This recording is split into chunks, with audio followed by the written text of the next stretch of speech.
120 light years away from us, there's an exoplanet that can potentially host life. It's called K2-18b, and it's a world you'd want to visit. K2-18b isn't exactly like Earth, it's more like a super-Earth.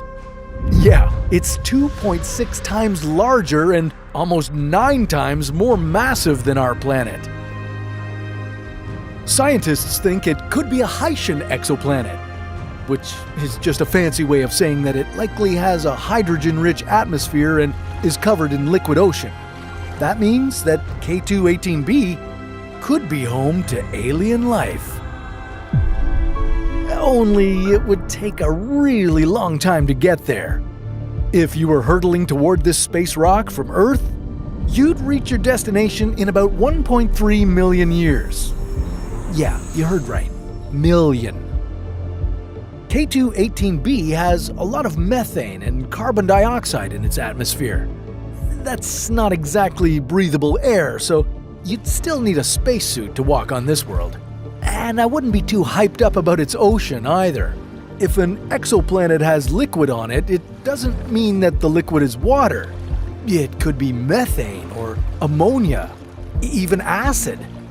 Like, even in our own solar system, there's a moon covered in liquid lakes, but these are methane and ethane lakes, and I wouldn't recommend swimming there. K2-18b could have a pretty mild temperature. For an exoplanet, that is. At minus 100 degrees Celsius, you'd find this world incredibly cold.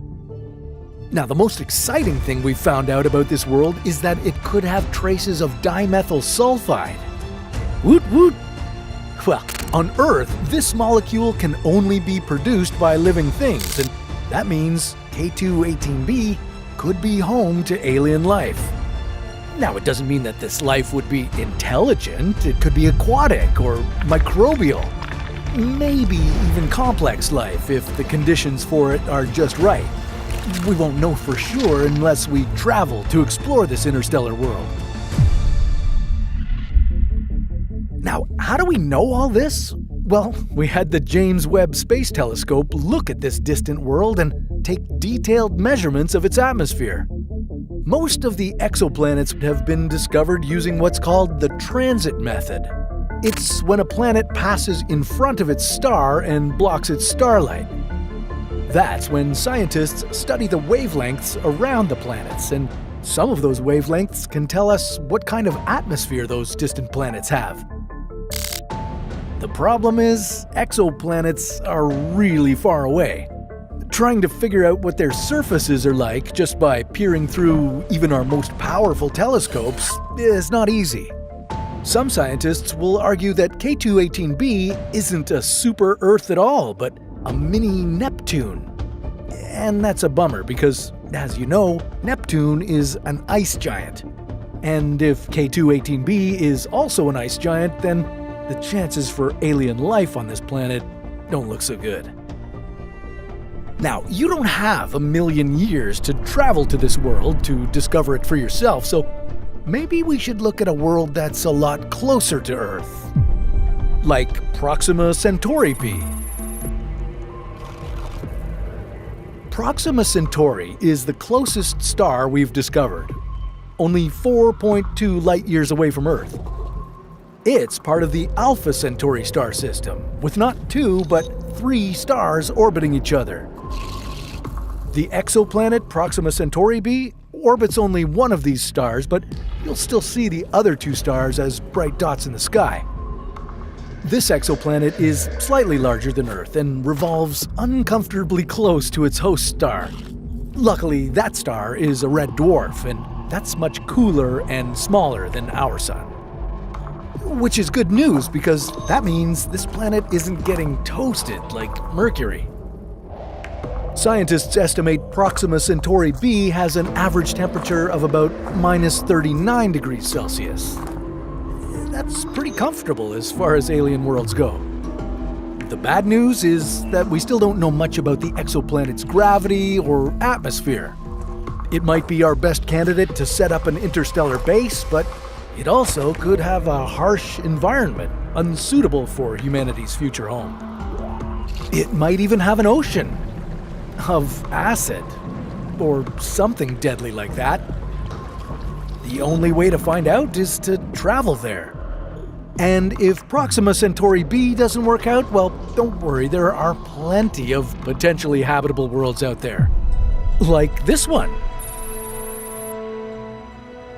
Ross 128b is 11 light-years from Earth. It's the second closest potentially habitable world scientists have discovered.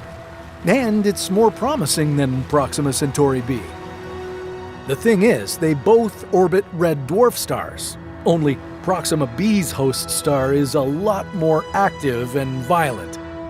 It occasionally erupts and bathes Proxima b in radiation. Ross 128b's star is nice and quiet. And even though this world orbits 20 times closer to its star than Earth is to the Sun, it still lies in the habitable zone. Because like I said, red dwarfs are way cooler than the Sun. And by cooler, I just mean temperature. This world could have a balmy average temperature of 23 degrees Celsius. That's only slightly hotter than the average temperature here on Earth. I don't know about you, but I could settle there. Now, we don't know enough about this world to call it our new home. It likely has lots of harmful radiation reaching its surface, and its atmosphere might not be breathable. But hey, that's not much worse than Mars. With efficient life support systems in place, we could make it work.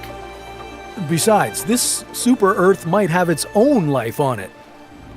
If Ross 128b did have alien life, it could be extremely different from what you might imagine. Just think about making the first contact with an alien species. What would that be like? I mean, it could go very wrong, too.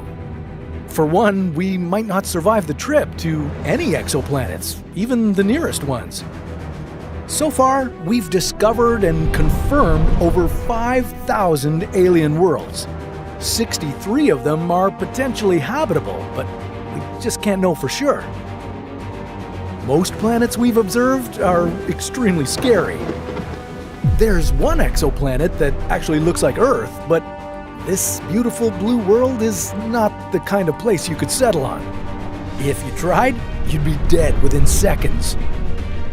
But that's a story for another What If.